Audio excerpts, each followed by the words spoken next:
Hey y'all, Hi. welcome to the Becoming Room. I'm Kiara, And I'm Sandra. and this is a space where women are growing through what they're going You're through. going. Now, last week we talked about dark spaces and some of the ways in which we used to try to maneuver through them and get through them, right? So, this Yes. week we're going to go into a very specific dark space. A little deeper. Yes, a little deeper. When life doesn't look like what you thought it would, right? How you planned. So come on in and take a seat. All right. Now we're going to do a little checking question. Let me ask you, Keith, what did you think your life was going to look like by now? And how close or far is reality from that picture? Mm. And You know how what? With a grateful heart, I can honestly say that my life looks exactly how I thought it would. What I did not account for was the dark spaces. Like darkness was not in right. the plans. But here we are, Mhm. living a very, very similar life. And I can honestly say I'm walking in answered prayers. So Well, I love that. yeah. My, mine is totally different than what I thought. I'm not saying either better or worse, just totally different. But I do know I'm where I'm supposed to be right now. I had no idea all of that path was going to take all these different diversions. There was going to be some bumps, some scary moments, but coming out on the other side, I know I'm where I should be right now. But it's totally different than what I anticipated. Yes. Speaking of past, let's just really get into the heart of the matter, Oh right? yeah. So, the word path reminds me of a pivotal part in my journey. I had just graduated engineering school and I got my degree in industrial engineering technology. However, doors that I didn't even know existed were already like closed in my face when I graduated. So, I was working an internship as far as immersing myself into the field, which is what I thought I would be doing 5 years prior. I found myself just trying to figure it out, honestly. I moved back home. I moved back home and I did a bunch of different kind of jobs, right? I did fast food, bartending, serving. I was a hookah girl, bottle girl, like all the things, right? So I wasn't stagnant. It didn't feel heavy. The space was just dark compared to where I thought I was gonna be at that Mm. time, right? So, but while I was at one job in particular, I was a server and a bartender, and that role really helped build character. And then when I got into that role and started paying attention to my personality, I already really enjoy helping people. I was able to get back into my flow, refine my moxie, re-implement some of my like self-care routines. And I started Sure. really thinking about my experience as a consumer as well. It's because of the Right. service that I got and, the kind of people that took care of me in those spaces. So it really taught me a lot. And I don't believe that I would have been in that role for any other reason, right? Right. If I had stayed on the path I was going, right? I have no idea what that would have looked like. So a full circle moment after getting back into my moxie and reinvesting in myself and helping other people that way, the principal of a high school came in to dine one day and I was serving him. I was his bartender and we had a conversation and it flowed in a way that it was enough for him to have learned about me and my a little bit about my background and offer me an engineering teaching position at the exact same high school I graduated from. It's I know this man from wonderful. a can of paint, and I have no idea how I would have met him otherwise, right? Mhm. So the path I thought I was on or was gonna go, completely different, but it still brought all types of opportunities. And in that opportunity, I applied, accepted the position and all the things. And in that role, I realized as much as I enjoy and love helping people, and as passionate as I am about helping people, I need to be helping people who want to be helped. Teaching involves students who or kids who come to school because they're supposed to, Yeah. right? I don't know why I did air quotes, 'cause what else you supposed to do as a child, right? You're supposed to go to school. I didn't And even think very, about understanding the circumstances, but still being honest with myself, right? right, Making sure that I'm always, like, honest in who I am. It's like and teaching is a you sign a contract every year. So it's not like you're just showing up to work every day. right, Like right, you're re-agreeing to do this every year. So after a while, I decided I'm not signing up for that anymore. I have no idea how, where, or when I would have learned these different lessons and things about myself any other way, right? Any other wow, way. So while I was grieving, I was working on myself, building back up my resume, my portfolio, and all the things. And I still had to make a decision where it's like, yeah, it's, it was a great opportunity and I'm really grateful that I had it, but you can't remain attached to it. I'm sure you can relate, right? Do you, oh my what is a goodness. memory or a path like that looks like for you? I mean, everyone has their unique path or unique way about, but so many similarities that when you were talking about it, I was smiling. I was like, okay, graduated, criminal justice degree, major, minor, political science. I wanted to be an attorney during the week and a singer during the weekend. I sang in high school and I really loved it. But when it came time for me to think about what was going to bring food home, or, how I was going to pay the rent, I was like, that's not really realistic for me. So I wanted to be an attorney. I also wanted to be a criminal defense attorney because I wanted to advocate for, at that point, a lot of black men were getting in prison. And I have a nephew who he was like 16. He was in the wrong place at the wrong time. And I saw how the system almost sucked him in. And by the grace of God, I was doing an internship at the at the courthouse at the time because I had a criminal that was going to school for criminal justice. And I was talking to the defense attorney. I told her about my nephew, and she was able to get him probation. And I said, "Oh my God, this young man who could have spent years in jail, this lady basically saved his life, and I wanted to do that." So I pursued. After I got out of college, I went to my first law school. Something wrong with that one. I don't like this. So it was too far. I had to travel from New Jersey to Delaware 3 times a week. And if anybody knows anything, that's like going from Atlanta to, like, Alabama. And so that didn't work out. So the next thing, I wanted the Black experience. So I went to a Black law school, North Carolina Central. And I got there in 8 weeks. My brother took me to the school, dropped me off. About 8 weeks later, I said, "Rent the same van, come and get me, bring me back." Okay. It was an experience, but I went to a predominantly Caucasian school. So by the time I went to the a Black experience, it freaked me out. I mean, Culture shock. Yeah. yeah, I was like, I gotta get out of here. So of course that was that excuse. So the third law school I went to, all this happened in the course of a year, was Seton Hall. And so I got into this law school. I mean, I could take the train to the school, the bus. There was a shuttle bus that came pick him. I couldn't be. It couldn't have been any better. Made it through the first summer semester that I had to go through, and all of a sudden I said, I got to get out of here. So that was the third and final school, and I said, "Okay, it can't be the school. It had to be me." And I was privately struggling with, alcohol and drug misuse. So I dropped out of school, and I felt like a total failure. Everybody was so proud of me in my little small town. "She's going to law school." People were buying me my family bought me flowers. I would have been the first person to really go to postgraduate in my family. And so it was a real letdown for me. And they didn't act like it was a letdown for them, right? So I decided I was going to come to Georgia. My friend had moved here to Georgia. And so a lot of times people know you say you're running from people, places, and things. Got to get away from them, right? So I left, came to Georgia, and guess what? I brought myself with me. So I Mhm. got here Mhm. and I was okay for a little while. And then that cycle started again because the alcohol and drug misuse, because I didn't deal with the problem. I thought that me leaving the state and trying to just act like those things didn't happen to me, and I was masking the pain of letting myself down.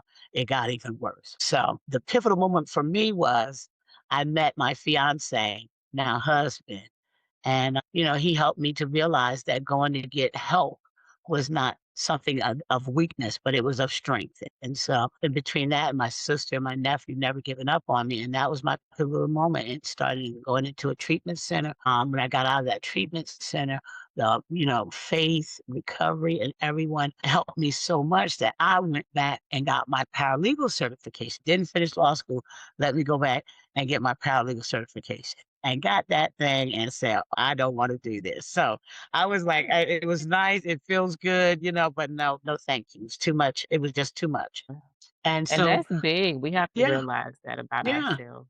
Yeah. Yeah, I mean, all those dreams and stuff that you had in your mind, I mean, they were good, but like I said, people will say, if you wanna make God laugh, tell him your plans, you know what I'm saying? So he had a totally different plan for me, and it was to advocate for people.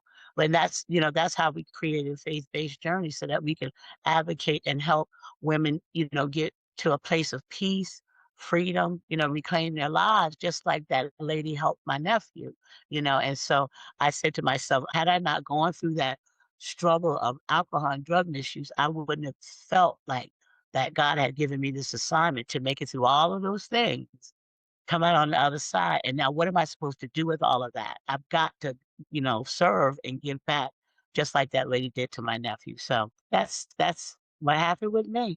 And now I couldn't be happier. So I want to ask you a question. Okay. Did you realize in the moment that the plan was changing? Or did you only see it looking back? Let me ask you one more time. Just think about it. Did you realize in the moment that the plan was changing, or did you only see it looking back? Ooh, that's good. That's good. Which version of me are you asking? Okay, Ah, so now hear me out, stay with me. So I say that because at one point I didn't even know there was a plan. I didn't right. know what I was doing. I was just out here doing what I'm doing.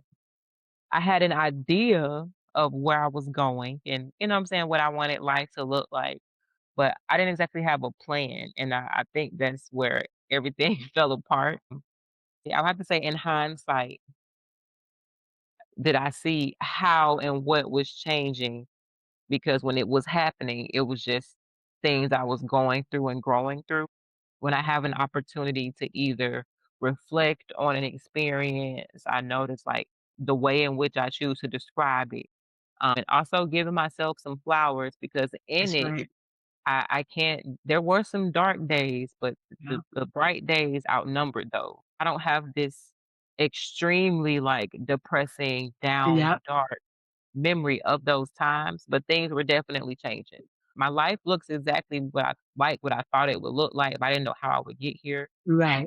I wanted to be a wife, I knew I wanted to be successful, being able to generate income by helping people.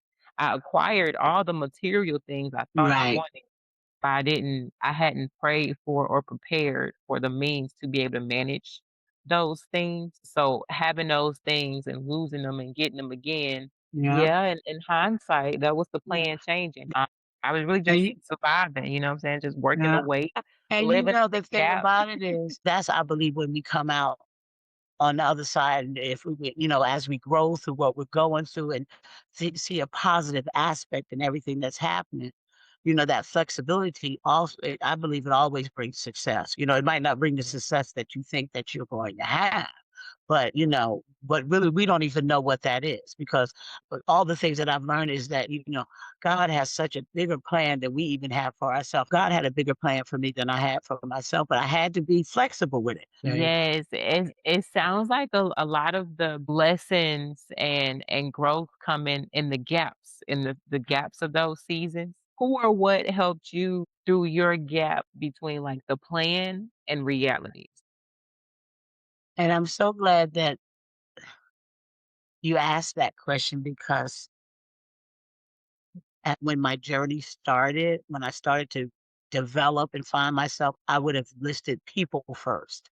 But as I got into my journey, I know it was nothing but God that brought me to a place that I could even listen to the people who cared about me because they were there all along, but I didn't want to hear what they were talking.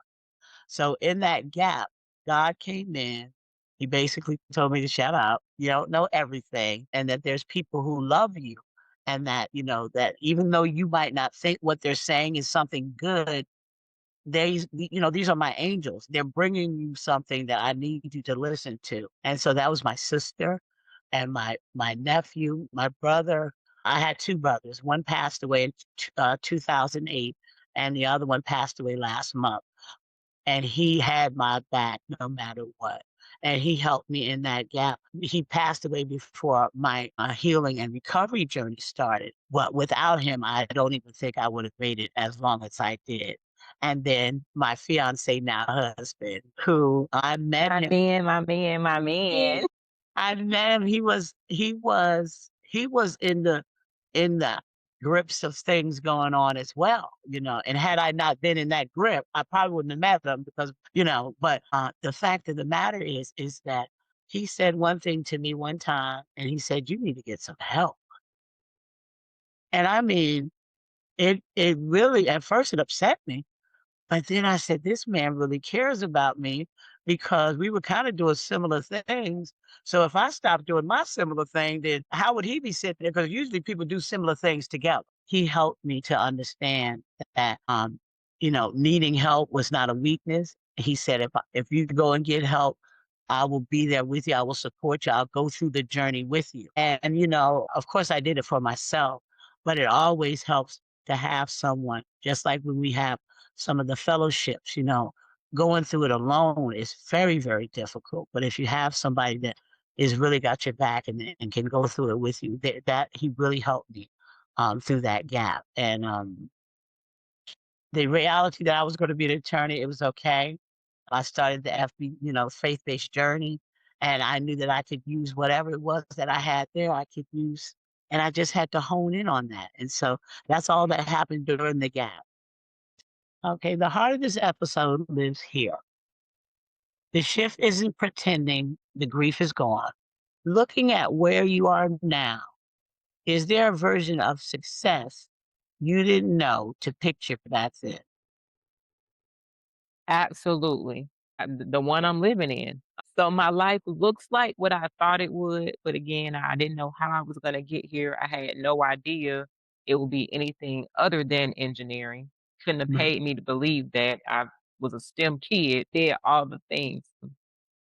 However, I do acknowledge that I've grown into my confidence. I've grown into my leadership skills. I've grown into my voice. I've grown into the skills I paid for when I went to college. Yeah. Like I've grown into all of those things, and I so success looks different for me now because I think different and I am different now. I thought success was limited to a certain status or certain kind of job, and I realized it's the kind of person that you become. It's how you make people feel once they've interacted with you. It's how you feel about yourself when you look in the mirror. Yeah. And if and when that's not the best, how do you fix that for you? Those things were just everyday things, right? Right. It's been a long time since I've lacked confidence and self esteem, right? So at one point, they were just things, but now I can acknowledge those types of characteristics in that kind of life. I can honestly say that's what success looks like. It looks like Yes. time freedom, financial freedom, and how you get there is, you know what I'm saying, your preference. I would have never been able to see that then. The shift isn't that grief is gone or dark spaces don't exist or there's always light, right? It's really Mm. just realizing that the original plan was never about engineering or finishing law school. You know, it was never about any of those things. It's about wanting to feel respectable, secure, Right. proud of yourself. And that feeling can come. That's right. You know what? I'm glad you said that because again, I got another question for you.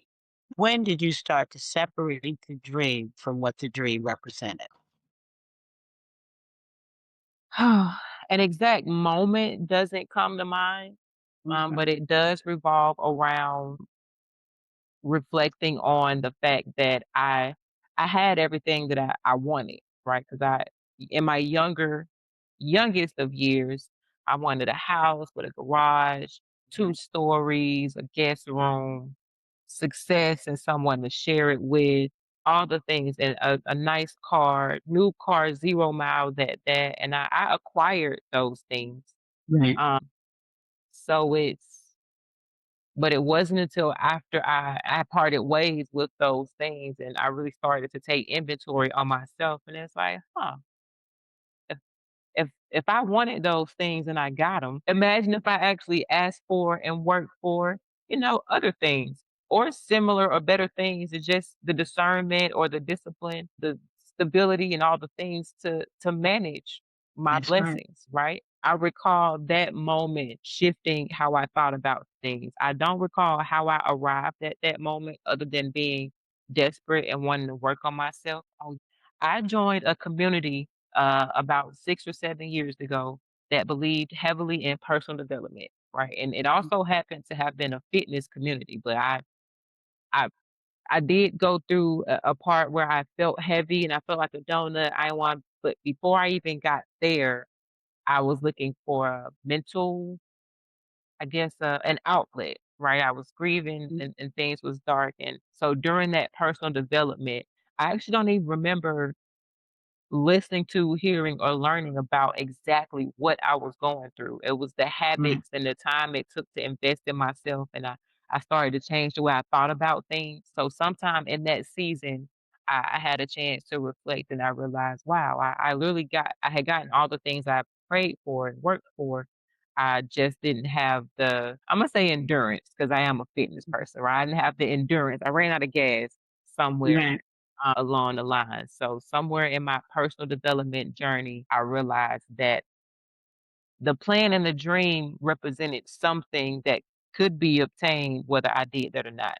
That's And that right. I had to That's start right. my personal development journey and really get my self inventory going before I could. Right. I'm glad you asked me that. Wow. Right. And see, Yeah. that goes back to me saying being flexible, Mhm. literally and physically. Right. And I actually brought a couple of questions of my own. What is pride or making it look like for you now? Um, and how is that different from the original picture? Where I am now, I'm able to look back and see what the big picture was, right? So I wanted to be an attorney, but at the Yeah, end of the outside the day, brain now. I was running after money. What was gonna bring me the most money? I always wanted to help people. I think that has been innate in me. I just remember even being a younger person, I was, always a heavier person, but I always reached out to the person who was a little heavier than me. I mean, I always wanted to help, but at the end of the day, I was really chasing money. But now I realize that it's truly service. Now I really know Now that you're a it's servant service in leader. God. All the things that I went through, I had to go through them so that I could hear him when he said, "I have an assignment for you." Mine was the starting to go to church, and I didn't know a lot about, scriptures and I still don't. When I first started going, I started to get a spiritual connection to God. I said, "I don't need to know the scriptures. I'll find the scriptures out, but I need to I need to be in tune with him. I need to sit and listen. Prayer is telling God what you want. Meditation is listening. And when I first Listening. went through my journey, I didn't know how to meditate. And I didn't know why I didn't know how to meditate because I didn't I didn't want to stop talking. So I had TV on, the radio was on, something had to be going. Have some noise. And so once I sat down and could sit in the living room and I pray and then I start to listen, I was like, "Oh, he's telling me." He said, "You gotta help some other people." Mhm. And so when you get, like, in your 50s and stuff, you just think, "After your life is over." I'm not saying that, but the things that you are supposed to be doing, you probably doing them now. And that's what you're gonna probably keep doing. So for me, I was still drinking, wasn't using drugs, but at 52, I was still drinking, and I really thought that's how I was gonna die. So when I got clean and was able to stay clean for a little while, because I didn't want to help, I didn't see myself helping other people when I first started my journey. I had to give a little bit of time, and could tell somebody, just one day at a time, you can get a couple years together. And then you can really start to do things. And that's when I believe he said, now you gotta help other people. You gotta tell people it's never too late to change your life. And because my mom passed away at 52 years old and she struggled. And so when I made it to 53 and then 54, I was like, okay, I got to do something, you know. And so that is what I see now as far as making it. The more people I can help. One young lady said to me today, she said that I was one of the strongest mother figures that she knew. And I was so honored by that. And my nephew, who tells me, he was talking about somebody, he said, I already have two mothers, my real mother and my momty, which is me, my mom Oh, auntie. wow. So yeah, I know that those are my assignments, and so and they respect me because they see everything I went through, and that I can come and I can still be joyful. I can smile and I can do things to, to brighten somebody's day. So Yes. That that's what reminded me, have you making heard it. that saying? They be like, "Big mama, no kids." Yes, I love that. One of the strongest mother figures I know. Yeah. Wow. And you are. You really are. I love Mhm. that. And thank you, and I I take play that too much. responsibility you know what I mean? I'm laughing about it, and I know you and I joke, but I take that very seriously, and I take it because I want people to see how happy and joyful a person can be after almost being in the depths of hell. Just such a good feeling, and if I could tell anybody who's even the same age as me or a little younger than me, it warms my heart. So, but let me ask you another question before we're out of time, girl. Okay. Um, what did you have to grieve before you could see the new path clearly? Mm. I grieved different versions of myself, different Nice. versions, like the old version and the one I thought I was supposed to be. I grieved friendships or what I thought or knew to be friendships. I grieved habits. Lord knows I grieved some habits. You got to give up some things. And I grieve time because growth isn't always about cutting things out. You also have to add to yourself too. Yeah. Oh, that's Um, cool. I love that. yes, being able to say, I'm not just cutting out XYZ, I'm also adding A, B, and C. I grieved some time because I would have much rather had been doing XYZ, Yep. but I Yep. knew ABC would get me where I was trying to go. That's right. That's Hope I right. didn't That's lose that. no grief isn't always just about death, right? And Right. I think we're actually going to get into that very specifically and intentionally one day Yeah. soon. But it's not always about death.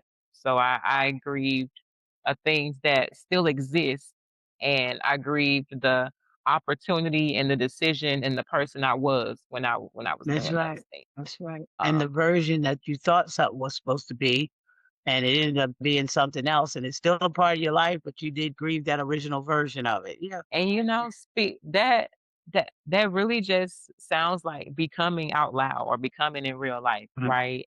We want to share this journey more intentionally with our listeners. So I do challenge and invite you to write down the life that you thought that you were supposed to have, Yeah. right? And then write down what that life was supposed to make you feel. Was it secure, proud, respected?